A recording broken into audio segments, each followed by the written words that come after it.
Assalamualaikum warahmatullahi wabarakatuh. Perkenalkan, nama saya Liana Safira Zara dan rekan saya Fahrotun Nisa. Kami dari kelas penerbitan 1C. Di sini kami ingin mempresentasikan pernikahan dalam Islam dan problematikanya.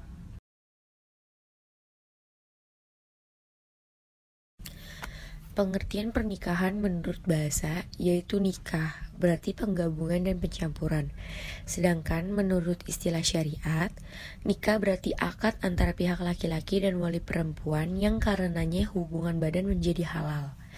Persoalan pernikahan adalah persoalan manusia yang banyak seginya, mencakup seluruh segi kehidupan manusia, dan mudah menimbulkan emosi serta perselisihan. Karena itu, adanya kepastian hukum bahwa terjadinya suatu perkawinan sangat diperlukan. Abu Hanifah berpendapat nikah itu berarti hubungan badan dalam arti yang sebenarnya, dan berarti akad dalam arti majazi. Hal itu didasarkan pada sabda Rasulullah Shallallahu Alaihi Wasallam, saling menikahlah kalian, sehingga kalian akan melahirkan banyak keturunan.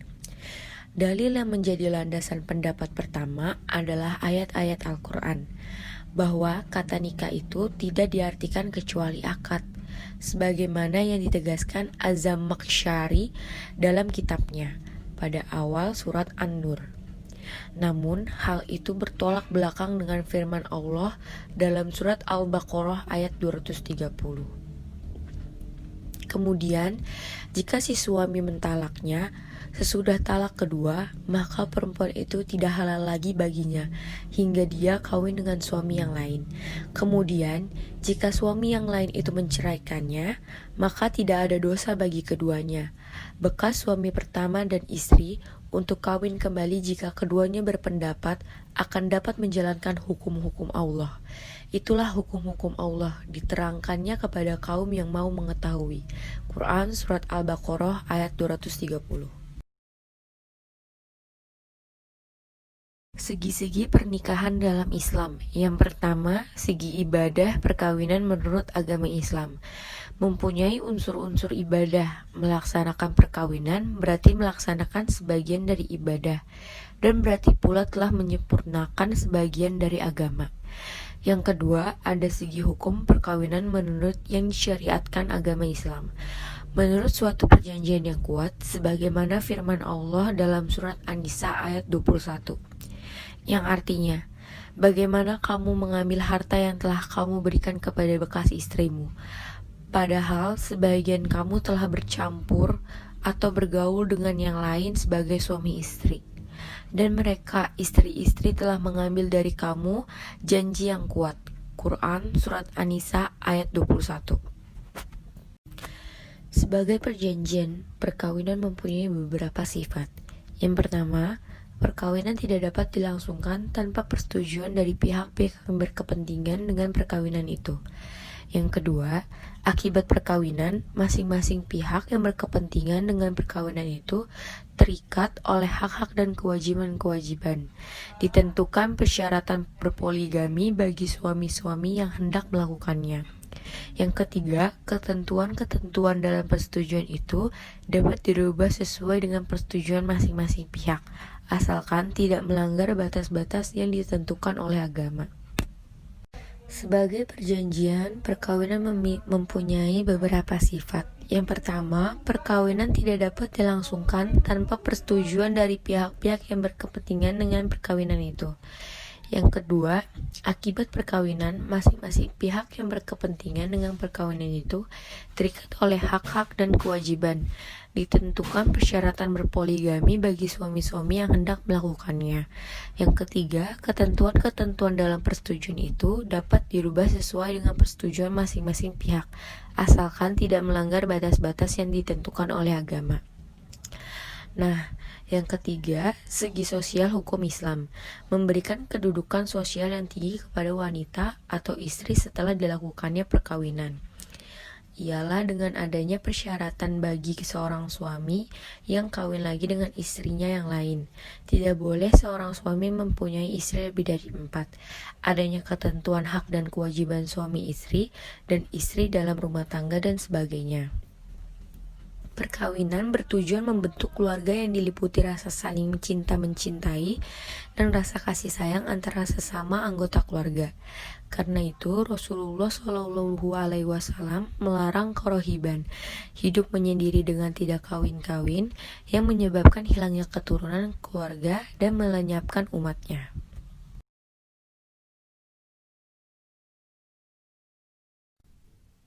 Yang kedua, ada hadis.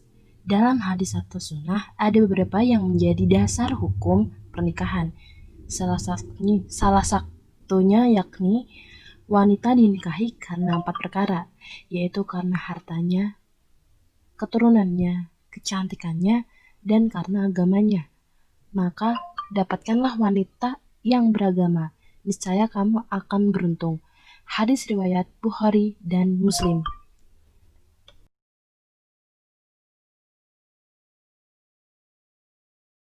Dasar-dasar hukum pernikahan yang pertama adalah Al-Quran. Ada beberapa surat dalam Al-Quran yang mengenai dasar hukum pernikahan. Berikut ayat-ayat tersebut. Yang pertama adalah Al-Quran surat An-Nisa ayat 1. Yang kedua, Al-Quran surat An-Nur ayat 31. Yang ketiga, Al-Quran surat Ar-Rum ayat 21. Dan yang terakhir ada Al-Quran surat An-Nahl ayat 72. Hadis. Dalam hadis atau sunnah ada beberapa yang menjadi dasar hukum pernikahan. Salah satunya yaitu wanita dinikahi karena 4 perkara, yaitu karena hartanya, keturunannya, kecantikannya, dan karena agamanya. Maka dapatkanlah wanita yang taat beragama, niscaya kamu akan beruntung. Hadis riwayat Bukhari dan Muslim.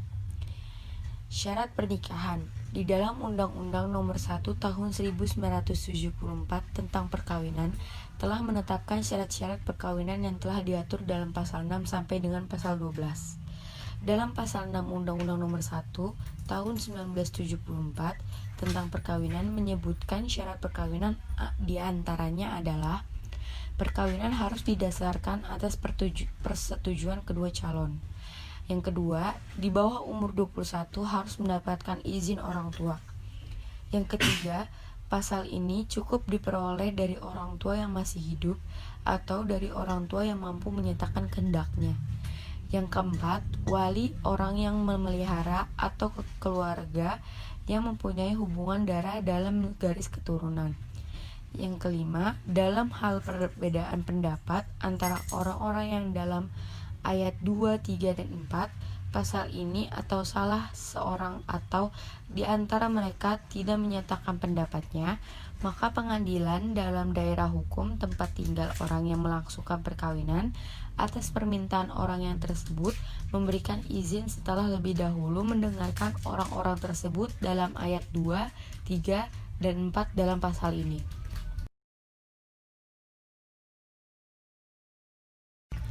Tujuan pernikahan yang pertama untuk memenuhi tuntutan naluri manusia. Maka jalan yang sah untuk memenuhi kebutuhan ini adalah dengan akad nikah, bukan dengan cara yang amat kotor dan menjijikan. Yang kedua, untuk membentengi akhlak yang luhur dan menundukkan pandangan. Sasaran utama dari syariatkannya pernikahan dalam Islam diantaranya adalah untuk membentengi martabat manusia dari perbuatan kotor dan keji yang dapat merendahkan dan merusak martabat manusia yang luhur. Yang ketiga, untuk menegakkan rumah tangga yang Islam dalam Al-Quran. Disebutkan bahwa Islam membenarkan adanya talak, yaitu perceraian. Jika suami istri sudah tidak sanggup lagi menegakkan batas-batas Allah dan khawatir bahwa keduanya tidak mampu menjalankan hukum-hukum Allah. Yang keempat, agar suami istri melaksanakan syariat Islam dalam hubungan rumah tangga. Hukum ditegakkannya rumah tangga berdasarkan syariat Islam adalah wajib. Setiap muslim dan muslimah yang ingin membina rumah tangga yang islami, maka ajaran Islam telah memberikan beberapa kriteria tentang calon pasangan yang ideal, yaitu harus kafa'ah dan solihah. Yang kelima, untuk meningkatkan ibadah kepada Allah. Rumah tangga adalah salah satu lahan subur bagi peribadahan dan amal solih di samping ibadah dan amal-amal solih yang lainnya. Bahkan berhubungan suami istri pun termasuk ibadah atau sedekah.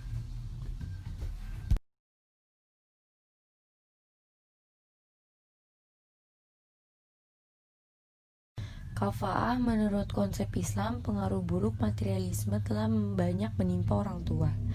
Agama Islam sangat memperhatikan kafa'ah atau kesamaan, kesepadanan, atau sederajat dalam hal pernikahan. Dengan adanya kesamaan antara kedua suami istri itu, maka usaha untuk mendirikan dan membina rumah tangga yang islami insya Allah akan terwujud.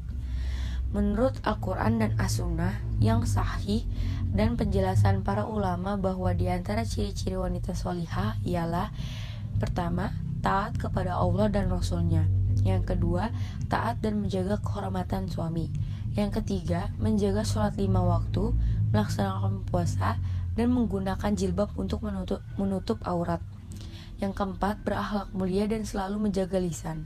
Yang kelima, tidak berbicara dengan bukan mahramnya. Yang keenam, tidak menerima tamu yang tidak disukai suaminya. Yang ketujuh, taat kepada kedua orang tua dalam kebaikan. Yang kedelapan, berbuat baik kepada tetangga.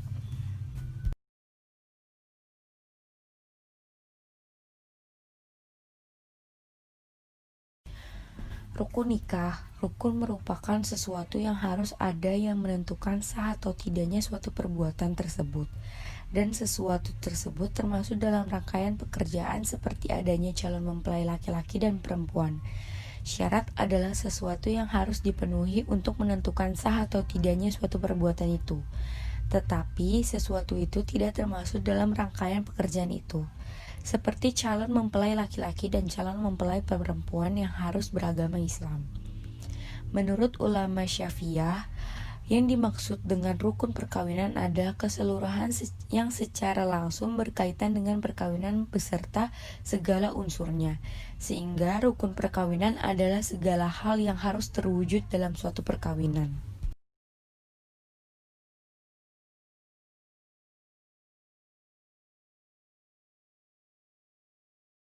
Di dalam kompilasi hukum Islam telah diatur tentang rukun perkawinan dalam pasal 14, yaitu dalam perkawinan harus ada calon mempelai laki-laki, calon mempelai perempuan, adanya wali dan 2 orang saksi, serta ijab kabul.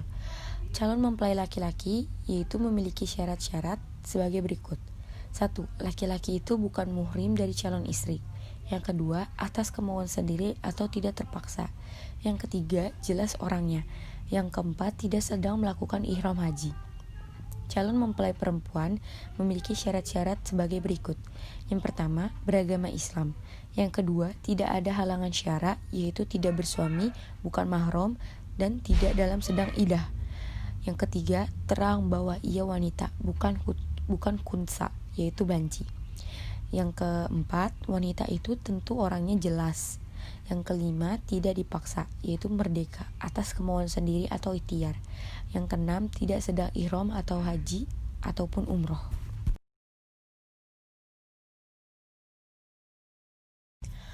Wali dalam perkawinan merupakan pihak yang menjadi orang yang memberikan izin berlangsungnya akad nikah antara laki-laki dan perempuan.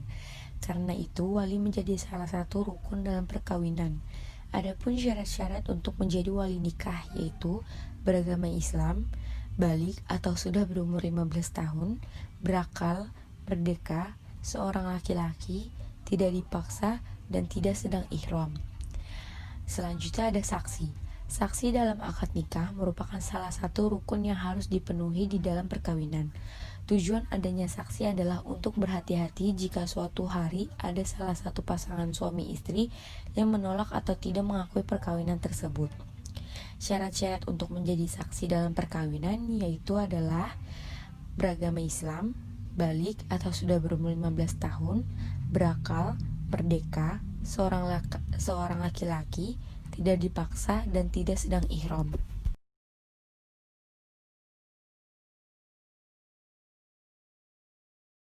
Ijab dan qabul. Ijab dalam akad nikah adalah pernyataan yang keluar dari salah satu pihak yang mengadakan akad, baik berupa kata-kata, tulisan, atau isyarat yang menggunakan adanya keinginan terjadinya akad baik salah satunya dari pihak suami atau dari pihak istri.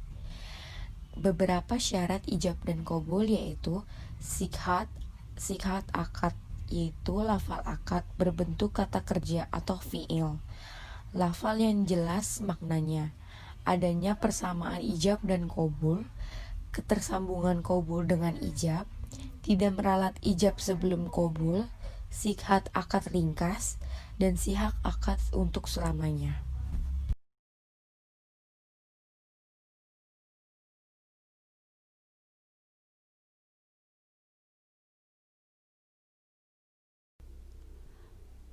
Larangan pernikahan.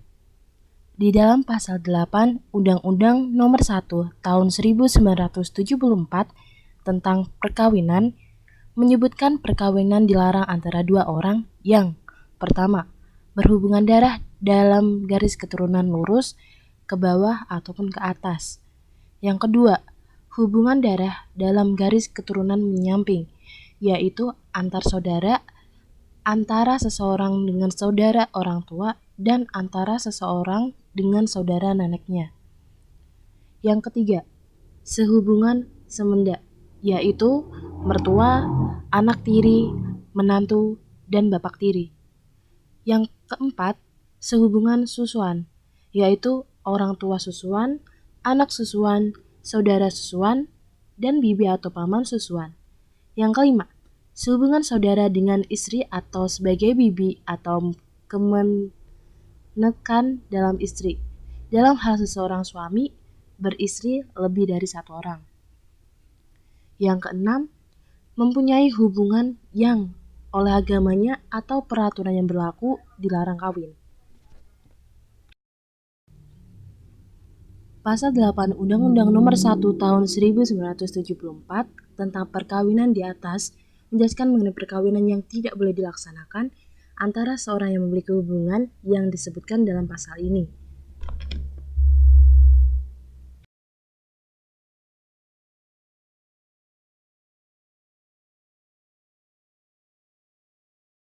Tahun 1978 tentang perkawinan, larangan perkawinan juga terdapat dari pasal 39 sampai dengan 44 komplikasi hukum Islam.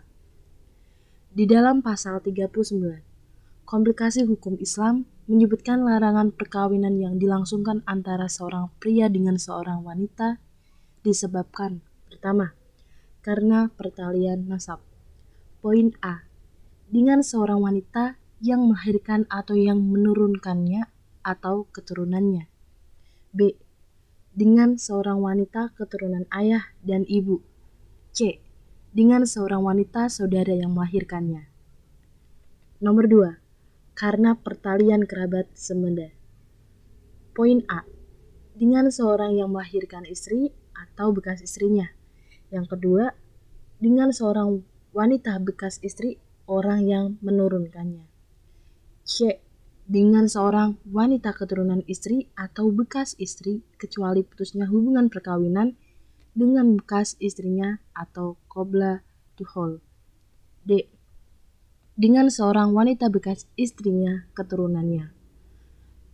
Nomor 3, karena pertalian susuan. A, dengan wanita yang menyusui dan seterusnya menurut garis lurus ke atas. B, dengan seorang wanita susuan dan seterusnya menurut garis lurus ke bawah. C, dengan seorang wanita saudara susuan dan kemenakan susuan ke bawah. D, dengan seorang bibi susuan dan nenek bibi susuan ke atas. E, dengan anak yang disusui oleh istrinya dan keturunannya. Ketentuan komplikasi hukum Islam ini didasarkan kepada firman Allah Subhanahu wa taala dalam surat An-Nisa ayat 22 yang artinya, "Dan janganlah kamu kawini wanita-wanita yang telah dikawini oleh ayahmu, kecuali pada masa yang telah lampau. Sesungguhnya perbuatan itu amat keji dan dibenci Allah, dan seburuk-seburuk jalan yang ditempuh." Dan surat An-Nisa ayat 23 yang artinya, "Diharamkan atas kamu mengawini ibu-ibumu, anak-anakmu yang perempuan, saudara-saudaramu yang perempuan, saudara-saudara bapakmu yang perempuan, saudara-saudara ibumu yang perempuan, anak-anak perempuan dari saudara-saudaramu yang laki-laki, anak-anak perempuan dari saudaramu saudara yang perempuan, ibumu-ibumu yang menyusui kamu, saudara perempuan persusuan, ibu-ibu istrimu atau mertua, anak-anak istrimu yang dapat yang dalam pemeliharaanmu dari istri yang telah kamu campuri. Tetapi jika kamu belum campur dengan istrimu itu dan kamu sudah ceraikan, maka tidak berdosa kamu mengawininya. Dan diharamkan bagimu istri-istri anak kandungmu atau menantu dan menghimpunkan dalam perkawinan dua perempuan yang bersaudara, kecuali yang telah terjadi pada masa lampau. Sesungguhnya Allah Maha Pengampun lagi Maha Penyayang.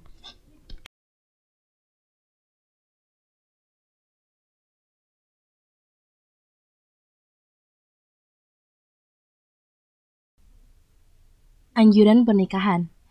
Anjuran pernikahan dan larangan membujang.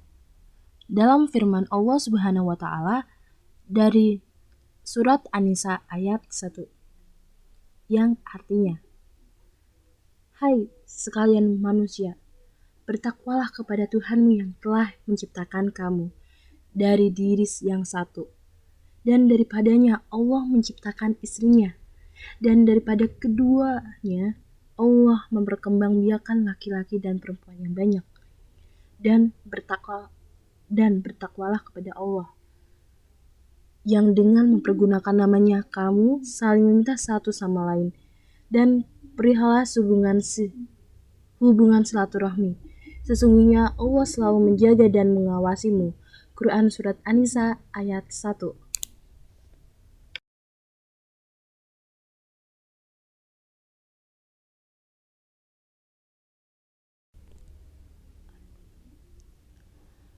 Kemudian terdapat dalam surat Ar-Rum ayat 21 yang artinya, "Dan di antara tanda-tanda kekuasaannya ialah Dia menciptakan untukmu istri-istri dari jenismu sendiri, supaya kamu cenderung dan merasa tentram kepadanya, dan dijadikannya di antaramu rasa kasih sayang. Sesungguhnya pada yang demikian itu benar-benar terdapat tanda-tanda bagi kaum yang kafir, yang berfikir." Quran Surat Ar-Rum ayat 21. Anjuran selanjutnya terdapat dalam surat Ar-Ra'd yang berarti, "Dan sesungguhnya kami telah mengutus beberapa rasul sebelum kamu dan kami memberikan kepada mereka istri-istri dan keturunan." Quran Surat Ar-Ra'd ayat 38. Selanjutnya, anjuran dari dalam Quran Surat Al-Furqan ayat 74 yang artinya, "Dan orang-orang yang berdoa, ya Tuhan kami, anugerahkanlah kepada kami istri-istri kami dan keturunan kami sebagai penyenang hati kami, dan jadikanlah kami imam bagi orang-orang yang bertakwa." Quran Surat Al-Furqan ayat 74. Selanjutnya, terdapat dalam hadis riwayat jamaah, hadis Rasulullah SAW dari Ibnu Mas'ud, ia berkata, Rasulullah SAW bersabda, "Hai para pemuda, barang siapa di antara kamu yang sudah mampu menikah, maka nikahlah. Karena sesungguhnya nikah itu lebih dapat menundukkan pandangan dan lebih dapat menjaga kemaluan. Dan barang siapa yang mampu, maka hendaklah ia berpuasa. Karena puasa itu baginya menjadi pengekang syahwat."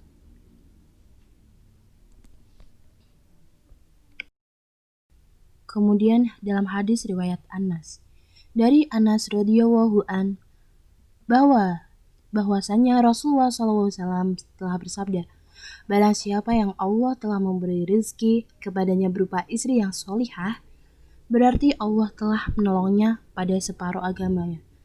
Maka bertakwalah kepada Allah untuk separuh sisanya."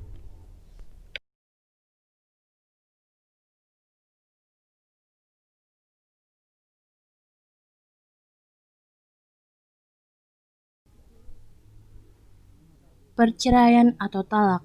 Pengertian talak atau perceraian. Perceraian adalah putusnya ikatan perkawinan antara suami istri dengan keputusan pengadilan dan ada cukup alasan bahwa di antaranya suami istri tidak dapat hidup rukun lagi sebagai suami istri. Dikutip dari Suemiati tahun 1982 halaman 12. Pada prinsipnya, undang-undang perkawinan adalah mempersulit adanya perceraian, tetapi tidak berarti undang-undang perkawinan tidak mengatur sama sekali tentang tata cara perceraian bagi para suami istri yang akan mengakhiri ikatan perkawinannya dengan jalan perceraian.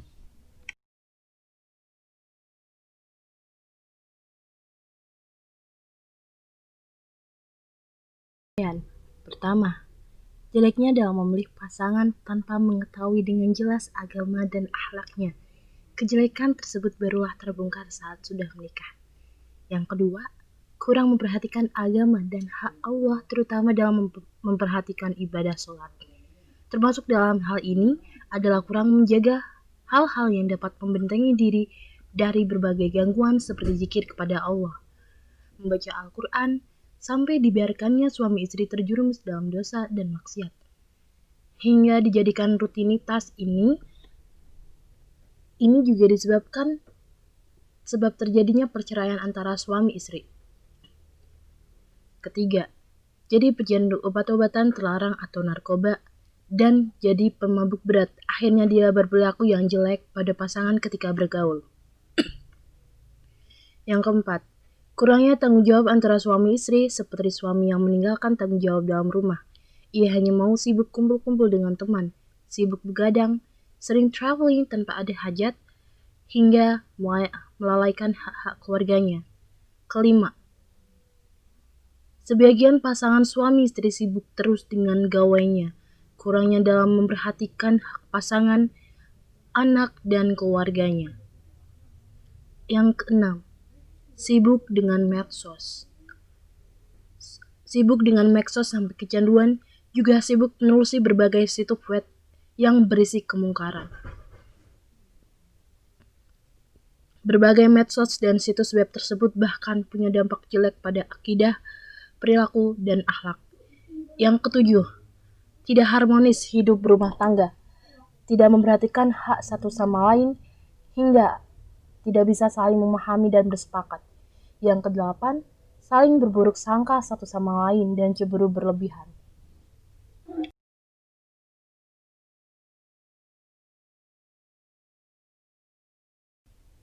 Yang kesembilan, banyak tuntutan yang mesti dipenuhi salah satu pasangan. Kesepuluh, istri merasa tinggi dari suami. Yang kesebelas, tidak tenang dan terusnya bertengkar. Yang kedua-belas, suami tidak memahami keadaan istri, seperti banyak menyinggung istrinya dengan kalimat yang kurang menyenangkan ba'da hamil. Ketiga-belas, ikut campurnya keluarga suami atau istri hingga memperkeruh penyelesaian masalah. Yang ke-14, kebiasaan menonton sinetron di mana yang digambarkannya di dalamnya seakan-akan rumah tangga itu akan berbahagia terus, dan ada juga yang digambarkan rumah tangga yang rusak terus. Yang ke-15, ada juga sebab yang memakai pil pencegah kehamilan sehingga terjadi gangguan psikis. Ke-16, harapan istri untuk hidup mewah dan memandang terus orang di atasnya. Kemudian ada beberapa sebab-sebab terjadi perceraian lagi. Yang pertama itu ada salah satu pihak berbuat zina atau menjadi mabuk, pemadat, pejudi, dan lain sebagainya yang suka disebutkan. Yang kedua, salah satu pihak meninggalkan pihak lain selama 2 tahun berurut-urut tanpa izin pihak lain dan tanpa alasan yang sah atau karena hal lain di luar kemampuannya. Yang ketiga, salah satu pihak mendapat hukuman penjara 5 tahun atau hukuman yang lebih berat setelah perkawinan berlangsung. Yang keempat, salah satu pihak melakukan kekejaman atau penganiayaan berat yang membahayakan pihak lain. Yang kelima, salah satu pihak berpendapat cacat badan atau penyakit dengan akibat tidak dapat menjalankan kewajibannya sebagai suami atau istri. Yang keenam, antara suami dan istri terus-menerus menjadi pertengkaran dan perselisihan dan tidak ada harapan akan hidup rukun lagi dalam rumah tangga. Yang ketujuh, suami melanggar taklid talak. Yang kedelapan, peralihan agama atau murtad yang menyebabkan terjadinya ketidakrukunan dalam rumah tangga.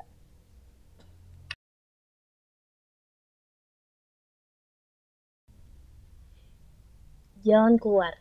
Setelah mengetahui sebab-sebab ini, perlu dipahami bahwa masalah dalam rumah tangga sebenarnya hal yang biasa dan memang ada. Keluarga Nabi Shallallahu Alaihi Wasallam yang suci yang dikepalai oleh seorang nabi juga sering ada masalah. Di antara istri-istri Nabi saja ada sifat saling cemburu. Semua itu wajar. Tinggal bagaimana kita bisa mengatur dan menyelesaikan masalah tadi. Solusi yang paling ampuh untuk mengatasi masalah perceraian ini adalah mesti adanya tarbiyah pada keluarga-keluarga kaum muslimin. Juga harus ada solusi mendamaikan perselisihan yang ada dalam keluarga kaum muslimin. Mendamaikan yang berselisih termasuk bentuk ibadah yang luar biasa.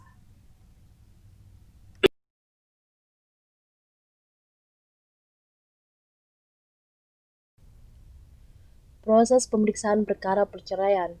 Proses pemeriksaan perkara pertada termasuk perkara perceraian setidak-tidaknya terdiri dari 8 kali sidang yang meliputi sidang pertama perceraian. Sidang pertama yaitu pemeriksaan identitas para pihak, pembacaan surat gugatan, dan anjuran perdamaian. Artinya, sebelum pembacaan surat gugatan, hakim wajib berusaha secara aktif dan bersungguh-sungguh untuk mendamaikan kedua pihak. Selama perkara tersebut belum diputuskan, usaha untuk mendamaikan tersebut dapat dilakukan pada setiap sidang pemeriksaan dalam sidang perdamaian. Apabila ternyata upaya damai tidak berhasil, maka sidang dapat dilanjutkan ke tahap pembacaan gugatan. Pada tahap pembacaan gugatan, maka pihak gugatan berhak meneliti ulang apakah seluruh materi yang tercantum dalam dalil gugat dan petitium sudah benar dan lengkap. Hal-hal yang tercantum dalam surat gugat itulah yang menjadi acuan atau objek pemeriksaan, dan pemeriksaan tidak boleh keluar dari lingkup yang termuat dalam surat gugatan.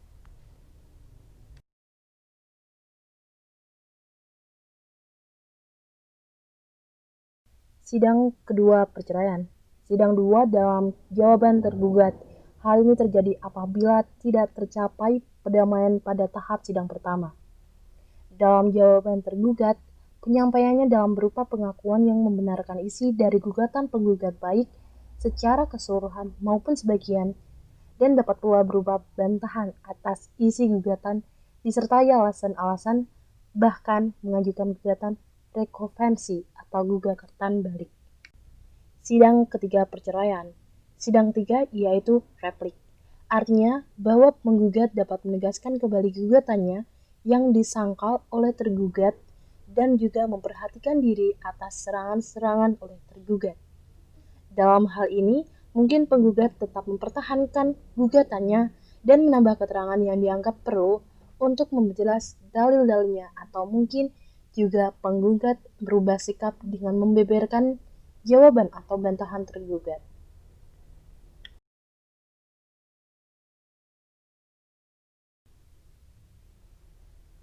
Sidang 4 perceraian.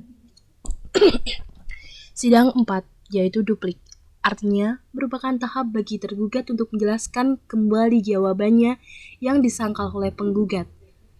Replik dan duplik jawab jinawab dapat dilakukan berulang-ulang sampai ada titik temu antar penggugat dan tergugat, dan apabila hakim telah memandang cukup, tetapi masih ada hal-hal yang tidak disepakati oleh penggugat dan tergugat, sehingga perlu dibuktikan kebenarannya, maka agenda dilanjutkan dengan tahap pembuktian. Sidang 5 perceraian. Sidang 5 perceraian yaitu tahap pembuktian, yaitu tahap bagi penggugat untuk mengajukan semua alat bukti untuk mendukung dalil-dalil gugatannya. Demikian juga terhadap tergugat, yang diberi kesempatan untuk mengajukan alat-alat bukti untuk mendukung jawabannya atau sanggahannya.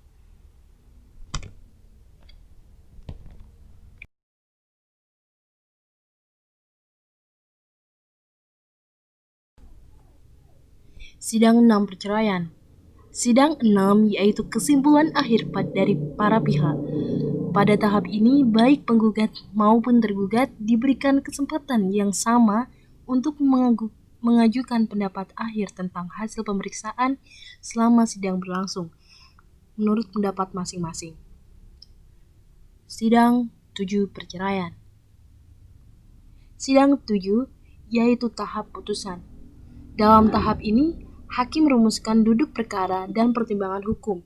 Pendapat hakim mengenai perkara tersebut disertai alasan-alasan dan dasar hukumnya yang diakhiri dengan putusan hakim mengenai perkara hukumnya, yang diakhiri dengan putusan hakim mengenai perkara yang diperiksanya. Putusan hakim ini adalah untuk mengakhiri sengketa para pihak.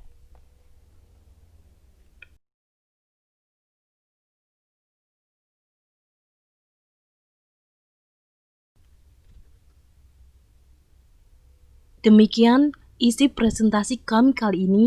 Semoga apa yang kami katakan dapat bermanfaat bagi semuanya. Jika ada kekurangan, tolong maafkan. Karena kesempurnaan benar-benar hanya milik Allah Subhanahu wa Ta'ala. Akhirul kalam, subhanakallahumma wa bihamdika, asyhadu an la ilaha illa anta, astaghfiruka wa atubu ilaik. Wabillahi taufik wal hidayah.